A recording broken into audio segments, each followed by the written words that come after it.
పారేసి new irrigation policy needs to be drafted. అది Congress BJP చేయలేకపోయింది. ఖచ్చితంగా రేపు మా గవర్నమెంటే వస్తుంది, మేము చేసి చూపిస్తాం. 100% ప్రతి ఎకరానికి నీళ్ళు ఇస్తాం. మిషన్ భగీరథ లాగా భారతదేశ వ్యాప్తంగా 5-6 ఏళ్ల లోపల ప్రతి ఇంటికి నల్లబెట్టి నీళ్ళు ఇస్తాం. అధ్యక్షుడు చేసి చూపిస్తాం 100%. అధ్యక్ష, కరెంటు పుష్కలమైనటువంటి వనరులు మన దగ్గర భగవంతుడు ఇచ్చాడు. నీళ్ళు ఎట్లున్నాయో, ఎంత ఉన్నాయో, మిగులు నీళ్ళు ఉన్నాయో అట్లనే సర్ప్లస్ పవర్ ఎనర్జీ ఉంది మన దగ్గర, ఇంధనం ఉంది. Indian coal reserves are 361 billion tons. 361 billion టన్నుల కోల్ రిజర్వ్స్ ఉన్నాయి అధ్యక్ష. ఇది గవర్నమెంట్ ఆఫ్ ఇండియా లెక్క, నా లెక్క కాదు. 361 బిలియన్లలో మనం కోల్ ఎక్స్ట్రాక్ట్ చేస్తుంటే 40 to 50% వస్తుంది అధ్యక్ష, మిగతా 50% రాదు. ఎస్టిమేటెడ్ కోల్ ఎప్పుడు కూడా మన సింగరేణి గెలలు కానీ ఇంకొకడ కానీ తీస్తున్నప్పుడు, మనం తవ్వుతున్నప్పుడు 45 to 50% వస్తుంది. Even at the rate of 40% లెక్క పెడితే కూడా ఈ 361 బిలియన్ టన్నుల బొగ్గు భారతదేశ అవసరాలకు సరిపడే విద్యుత్తును ప్రొడ్యూస్ చేయడానికి 125 సంవత్సరాలకు సరిపోయేంత బొగ్గు ఉంది అధ్యక్ష. 125 years సరిపోయే బొగ్గు నిల్వలనే ఈ దేశంలో. ఏం చేస్తున్నారు అధ్యక్ష కాంగ్రెస్ బీజేపీలు? కోల్ ఇండియా 3 బొగ్గు గనులకు అధ్యక్ష 230 కిలోమీటర్ల రైల్వేలు వేయమని వీళ్ళని అడగలే డబ్బులు. కోల్ ఇండియా డబ్బులు డిపాజిట్ చేసింది. అద్భుతమైన క్వాలిటీ బొగ్గు ఉన్నటువంటి ఛత్తీస్గఢ్, ఒరిస్సా, జార్ఖండ్ 3 రాష్ట్రాలలో ఒకసారి 50 కిలోమీటర్లు, ఒకసారి 120 కిలోమీటర్లు, ఒకసారి 80 కిలోమీటర్లు. 15 సంవత్సరాలు అయితే హరిలేసి ఇవ్వలేదు అధ్యక్ష, వేస్తలేరు. డబ్బులు కోల్ ఇండియా డిపాజిట్ చేస్తారు కూడా. కానీ అంత కాంట్రరీ ఏం చేస్తారు? 300 మిలియన్ టన్నుల బొగ్గును ఆస్ట్రేలియా నుంచి దిగుమతి చేస్తారు. ఎవరి ప్రయోజనాలు ఆశించండి? అక్కడ 300 మిలియన్ టన్స్ వస్తుంది అధ్యక్ష రైల్వే లైన్ కంప్లీట్ చేస్తే. ఉద్దేశపూర్వకంగా రైల్వే లైన్ పెండింగ్ పెట్టి వాళ్ళ వ్యాపార స్నేహితులకు సాయం చేయడానికి ఆస్ట్రేలియా నుంచి కోల్ ఇంపోర్ట్ చేసి రాష్ట్ర చెన్కోల మీద మెడ మీద కత్తి పెట్టి 3,500 3,800 టన్ను బొగ్గును 30,000 కొనండి టన్ను అని చెప్పి కత్తి పెట్టి, లేకపోతే మీకు ఫైన్లు వేస్తామని బెదిరించి వ్యవహారం చేస్తున్నది మోడీ గారి ప్రభుత్వం కాదా? ఇది ప్రజాస్వామ్యమా? ఇది రీజనబులా? నిన్నగాక మన పంజాబ్ ముఖ్యమంత్రి గారు చెప్తుండే అధ్యక్ష, ఆయనకు బెంగాల్లో బొగ్గాలాట అయితే రైల్లో తీసుకురావచ్చు చీప్ కాస్ట్లో, సీదా వాళ్ళ పంజాబ్కు. లేదు షిప్లో తీసుకురా, అదాని గారికి లాభం కావాలి కాబట్టి షిప్లో తీసుకొచ్చి అదాని గారి పోర్ట్లో దించి ఆడికెళ్ళి తీసుకొని చెప్తున్నారు అధ్యక్ష.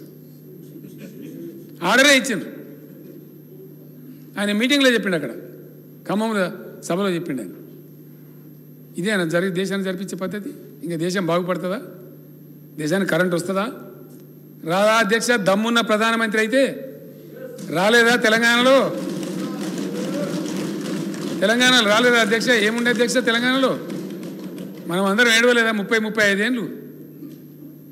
ఎప్పుడు వస్తుందో భగవంతుని కనుక, ఎప్పుడు పోతుందో భగవంతుని కనుక. మంచిగా వర్ధిల్లుతుండే ఇన్వర్టర్లు, కన్వర్టర్లు, జనరేటర్లు, స్టెబిలైజర్లు. ఆ దుకాణం మాయమైపోయినాయి ఇప్పుడు.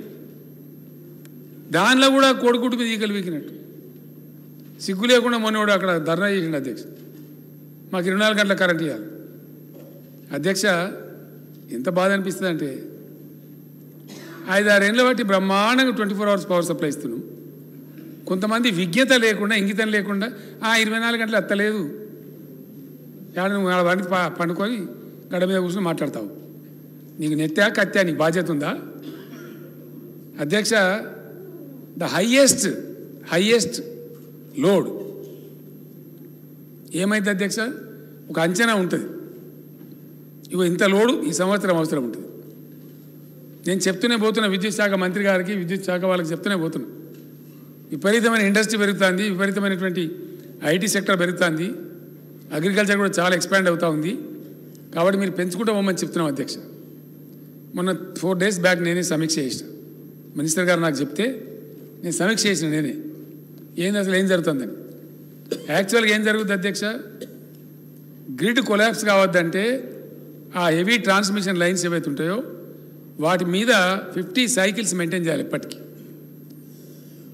అది షుగర్ బీమార్ లాగా ఉంటుంది అధ్యక్ష. లో షుగర్ కావద్దు, హై షుగర్ కావద్దు.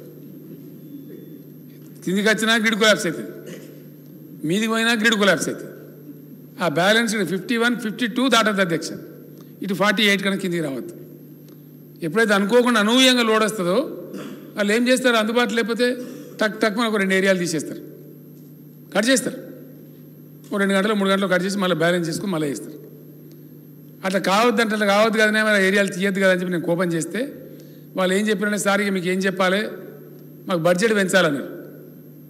పెంచినామో 1500 కోట్లు సార్, అయినా కూడా సరిపోదు సార్. పర్ డే ఒక 28 crores కావాలి. నేను చెప్పి 28 కాదు 38 అని ఇస్తాను పోనాడు. రేపటి నుంచి 1 నిమిషం కరెంట్ పోతే సంపేస్తా అని చెప్పిన అధ్యక్ష. 28 కాదు 38 crores అయినా ఇస్తామని చెప్పి ఫైనాన్స్ సెక్రటరీ గారికి చెప్పి మాట్లాడి, మా government chief adviser Rajiv Sharma గారు, నా ప్రిన్సిపల్ సెక్రటరీ నరసింహరావు అంతా కూర్చొని, విద్యాశాఖ మంత్రి గారు అంతా కూర్చొని మననే అందులో మన దగ్గర కూడా పెడతానని వచ్చింది. మనం బతికిపోయినాం. మన రాని మన సార్ రాలేదు, ఇక్కడ కూడా పెడతాను మన దొరకలేదు జాగా. అయితే విషయం ఏంటంటే ఆ కంపెనీలలో మన ఇండియన్ బ్యాంకులు కూడా చాలా బ్యాంకులు పెట్టుబడులు పెట్టినాయి. ఎల్ఐసి పెట్టుబడి పెట్టింది. ఎల్ఐసి అంటే 25 కోట్ల డిపాజిటర్స్ ఉన్నారు అధ్యక్ష. 25 కోట్ల మంది, ఒకరిద్దరు కాదు. ప్రజలు బీమా కట్టిరు అక్కడ, వాళ్ళ డబ్బులు ఉన్నాయి.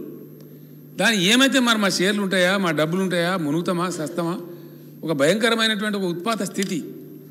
ఈ స్థితిలో భారత ప్రభుత్వం ఏం చేస్తుంది, ఏం చేయబోతుంది అనేది ఎకానమిస్ట్ అనే పేపర్ వాడు రాసిండు. ఎదురు చూస్తుంది ప్రపంచం అంతా, దేశంలో వాళ్ళందరూ కూడా ఎదురు చూస్తారు.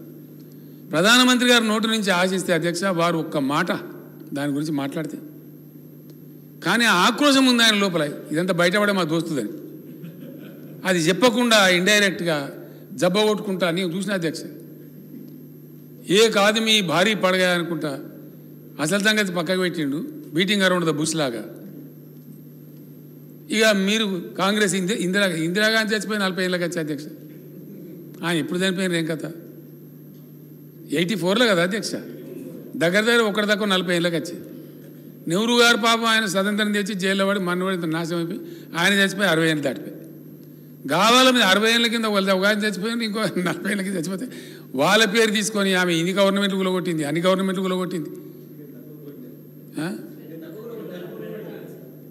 అని ఈయన ఎప్పుడు ఆయన లేచి, రాహుల్ గాంధీ గారు లేచి నువ్వు తక్కువ కూలగొట్టావు, నువ్వు ఇన్ని కూలగొట్టావు ఆయన ఎప్పుడు అంటే, ఇక చోటాబాయి సుబానాల్లా బడేబాయి మాషాల్లా అన్నాడు. నువ్వు కూలగొట్టామంటే నువ్వు కూలగొట్టు. అసలు అదాని ఎటుపోయిండు, కథ ఎటుపోయింది, దేశం ఏంది, దేశం ఎక్కడ పోతుంది. ఇది మన దేశంలో జరుగుతున్న చర్చ. ఇది జరగాల్సిందేనా? 75 సంవత్సరాల పరిపక్వ దశలో, ప్రజాస్వామ్యం పరిపక్వం చెందిన ఈ దశలో ఇదేనా జరగాల్సిన చర్చ? ఇలా జపాన్లో ఏం జరుగుతుంది, కొరియాలో ఏం జరుగుతుంది, సింగపూర్లో ఏం జరుగుతుంది, మన పక్కన చైనాలో ఏం జరుగుతుంది, ఎటువంటి అద్భుతాలు ఆవిష్కరించబడుతున్నాయి, ప్రజలు ఎట్లా పోతున్నారు. నిన్నగాక మొన్న కదా అధ్యక్ష, చైనాని దాటేసినాం మనం.